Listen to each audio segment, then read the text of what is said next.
आपण आपल्या आत्म्यामध्ये ज्योत लावून भगवंत इथे या ठिकाणी उपस्थित आहे, म्हणून आपण भगवंताला व बाबाला एकटीने प्रणाम करू. भगवान बाबा हनुमान जी को प्रणाम। महान त्यागी बाबा जुमदेव जी को प्रणाम। परमात्मा एक। निष्काम कर्मयोग परमपूज्य परमात्मा एक सेवक मंडळ टिमकी नागपूरच्या वतीने आज पचमढी दौऱ्यानिमित्त आपण एका भगवंताची एक तासाची चर्चा बैठक घेतली आहे. आपण आपल्या आत्म्यामध्ये भगवंताची ज्योत लावून आज या बैठकीमध्ये बैठक घेतली आहे. या बैठकीमध्ये स्वयं भगवान बाबा हनुमानजी उपस्थित आहे. भगवान बाबा हनुमानजीला माझा प्रणाम. तसेच या मानव धर्माचे संस्थापक एका भगवंताचा परिचय करून देणारे तुम्हा आम्हा सर्वांचे समर्थ महान त्यागी बाबा जुमदेवजी उपस्थित आहे. महान त्यागी बाबा जुमदेवजीला माझा प्रणाम. तसेच या भगवत कार्यामध्ये बाबाला वेळोवेळी साथ देणाऱ्या आई वाराणसी उपस्थित आहे. आईला माझा प्रणाम. आजच्या बैठकीचे अध्यक्ष संचालन करते उपस्थित सर्व सेवक सेविका बालगोपाल सर्वांना माझा नमस्कार.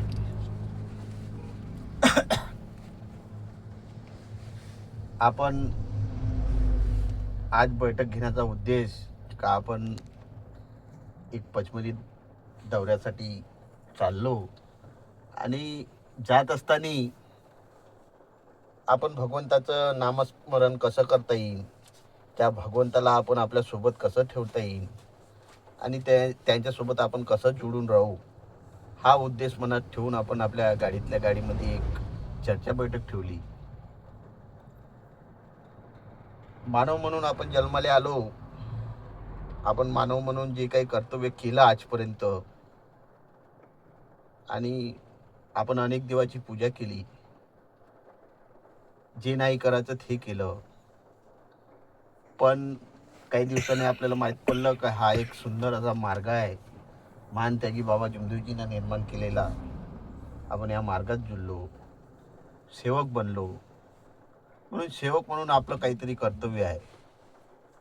म्हणजे खरं म्हणजे ह्या मार्गाचा सेवक कसा पाहिजे, या मार्गाचा मार्गदर्शक कसा पाहिजे, ह्या मार्गामध्ये का आहे, 4 तत्व कसे आहे, 3 शब्द कसे आहे आणि 5 नियम कोणते आहे, सर्व याच्यावर अवलंबून आहे. सर्व गोष्टी याच्यावर अवलंबून आहे का आपण पूर्ण आपलं जीवन कसं याच्यामध्ये काढायचं. कारण का आपण सर्व जे आलेलो आहोत इथं काहीतरी आपल्या कुटुंबाचं आपलं दुःख घेऊन आलो.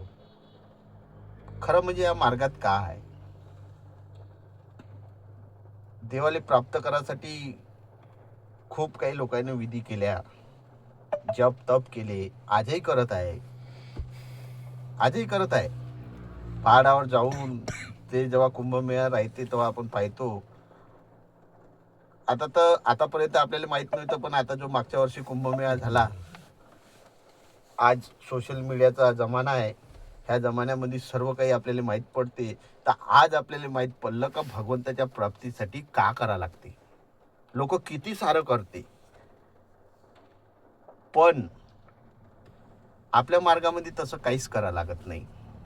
खूप सुंदर आणि सोपा असा मार्ग भगवंताने बाबांनी निर्माण करून दिला. फक्त तत्व दिले आहे,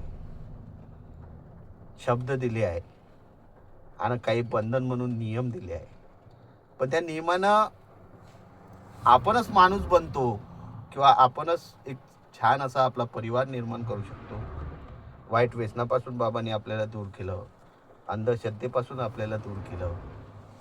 जे आपण बामणाला घेऊन पूजा करत होतो, त्या पूजा आपण स्वतः करू शकतो. म्हणजे आपल्याला कोणी 2 रुपये कोणाला द्यायची जरूरत नाही. आपले 2 पैसे आपल्या कुटुंबासाठी आपल्यासाठी कसे वाचवता येईल याच्यासाठी ते बाबांनी नियम लावून दिले आहे. आपल्या संसारामध्ये आपल्या परिवारामध्ये आपण कसं सुखी समाधानी राहू शकतो त्याच्यासाठी सत्य मर्यादा प्रेमाचं आचरण आपल्यात निर्माण करायसाठी सांगितलं आहे.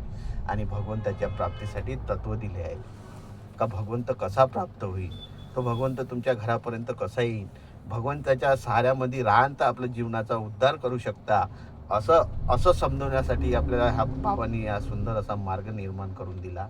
पण आजकाल आम्ही पाहतो मार्गामध्ये खूप वाईट परिस्थिती निर्माण झाली आहे.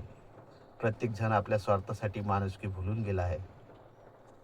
तत्व भुलून गेला आहे, शब्द भुलून गेला आहे, नियम भुलून गेला आहे, तरी पण ते त्यांचे कर्म आहे, कर्मानुसार त्यांनाही फळ भेटणार आहे. पण आपण जर कोणाच्या संगतीमध्ये भगवंताचे चांगले गुण गाऊ शकत असन, या मार्गाचा जर उदो करून राहिलो असन, आपल्यापासून 4 लोक सुधरून राहिले असन, तर आपण तो मार्ग सोडायचा नाही किंवा त्या तत्वाले भुलायचं नाही, त्या शब्दाले भुलवायचं नाही, त्या नियमाले भुलायचं नाही.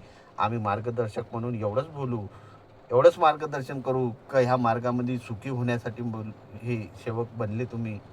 आणि सदैव आमचे हेच शब्द राहील, कोणी का करते याच्यावर दुर्लक्ष करून आपल्या जीवनाचा उद्धार आपण कसा करू शकू, आपण आपल्यापासून 4 लोकांना कसं सुधरू शकू, ह्या ध्येय मनामध्ये ठेवून आपल्याला मार्गामध्ये चालायचं आहे.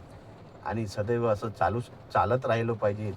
असेच शब्द आमच्या कंठात येऊन भगवंतानी आमच्यापासून काहीतरी कोणाच्या जीवनाचा उद्धार होईल, असे कर्तव्य आमच्याकडून करून घेतले पाहिजे. एवढी आशा ठेवून मी माझे 2 शब्द पूर्ण करतो.